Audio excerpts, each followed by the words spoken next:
এখানে আমি একটা মানি প্ল্যান্টের চারা করেছি, যেই চারাটা নাকি একটা আগা আমার নিচে যে গাছ আছে ওইখান থেকে এই যে এই আগাটা ভেঙে এনে জলের মধ্যে, এই যে এটা জলের মধ্যে ডুবিয়ে রেখেছিলাম এরকম করে, এইরকম করে। তো এইভাবে থেকে এটাতে এই যে আজকে 7 দিন আগে রেখেছি, 7 দিনে এতখানি বড় শেকড় হয়ে গেছে।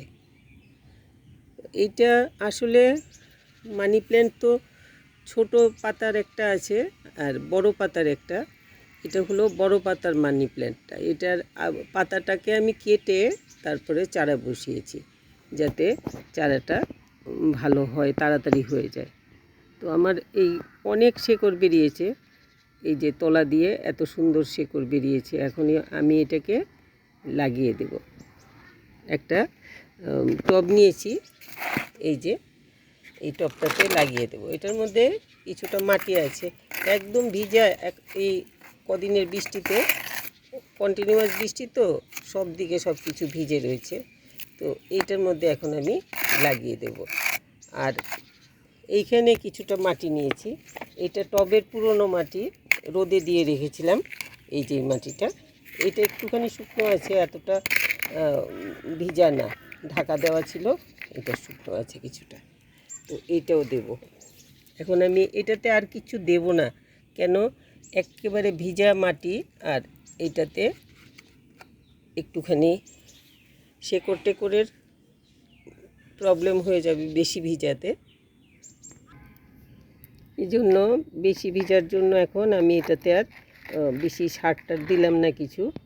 ভেবেছিলাম একটু পাতা পচা সার দেব, ওইগুলো ভিজে একদম পচা হয়ে রয়েছে, বাজে হয়ে রয়েছে। তো এইগুলো টবের যে পুরনো মাটি শুকিয়ে রেখেছিলাম সেই মাটিটাই দিচ্ছি। আর এগুলো বেশি শুকনো না, তবে ওই যেই মাটি আছে এটার মধ্যে সেই অনুপাতে অনেকটা শুকনো। তো এগুলো দেব এখন। এগুলো দিয়ে গাছটাকে একটা আপাতত একটা সাপোর্ট দিয়ে রাখবো, যাতে গাছটা সোজা হয়ে থাকে।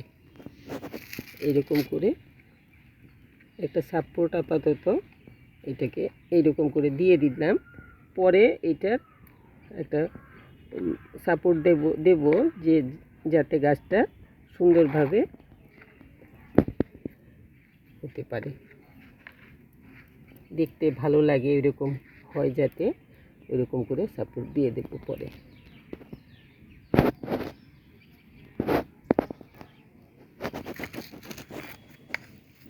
একটু মাটি লাগবে, একটু মাটি দিয়ে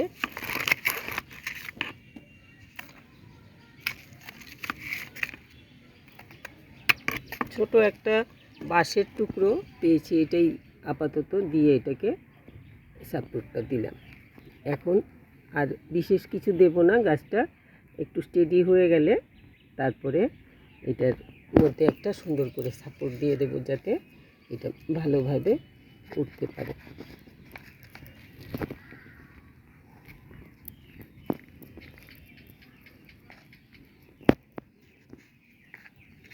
মাটিটা ভালো করে চেপে দিতে লাগবে, নইলে সব মাটি জলে কাদা কাদা হয়ে যাবে। আর একটু মাটি দিয়ে দিই।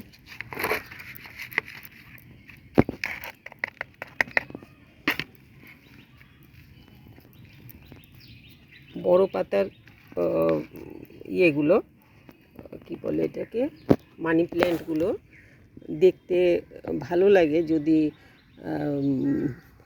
ইয়েতে এই ছাদ বাগানের এরকম কর্নারে দেওয়া যায়, বা মাঝখানটাতে দেওয়া যায়, বা এরকম কর্নারে দেওয়া যায়, তাহলে পরে ভালো লাগে। আবার ওই সামনাটাতে যদি আমি একটা কিছু সাপোর্ট দিয়ে সুন্দর করে তুলে দেই, তাতেও ভালো লাগবে।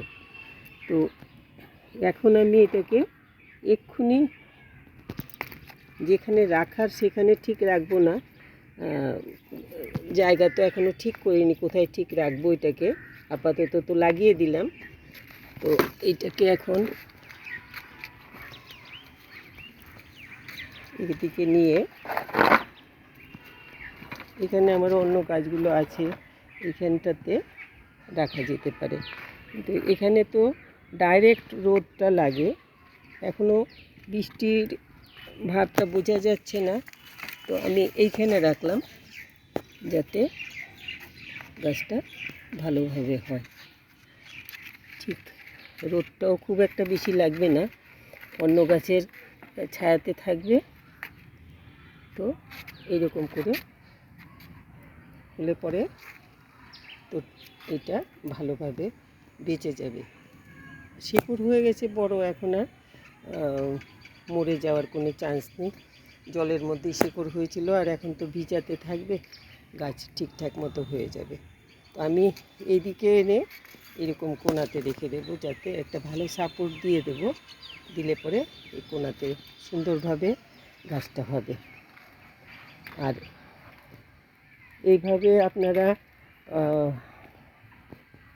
মানি প্ল্যান্টের চারা খুব সহজে করতে পারেন। একটা ছোট আগা নিয়ে ওইটাকে কেটে, পাতাগুলো অর্ধেক করে কেটে ফেলে তারপরে একটুখানি জলের মধ্যে যদি গোড়াটা ডুবিয়ে রাখেন, তাতেই কিন্তু এমন সুন্দর শেকড় বের হয়ে যায়। আর শেকড় বের হলে পরে তখন গাছ লাগালে তো কোনো অসুবিধা নেই, তখন সুন্দরভাবে গাছ বেঁচে যায়, ভালোভাবে গাছ হয়ে যায়।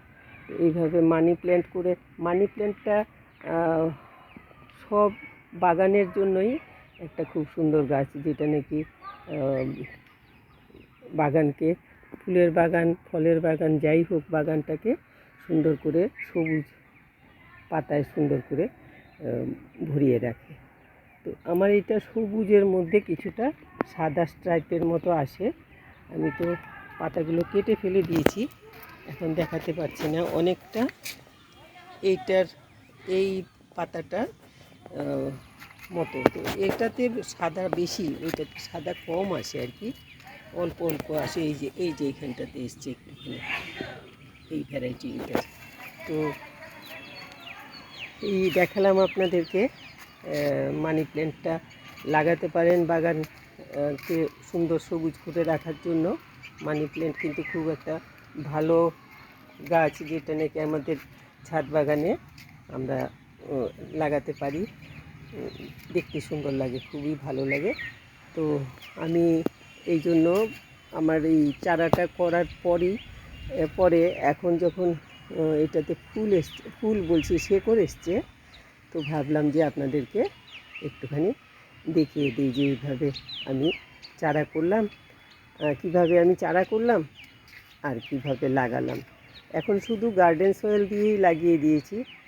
তো এই মানি প্ল্যান্টে তো আর সারটার বিশেষ দিতে লাগে না, তবু গাছটা একটুখানি সতেজ হয়ে উঠলে তখন আমি গাছটাতে একটুখানি গোবর সার বা পাতা পচা সার অল্প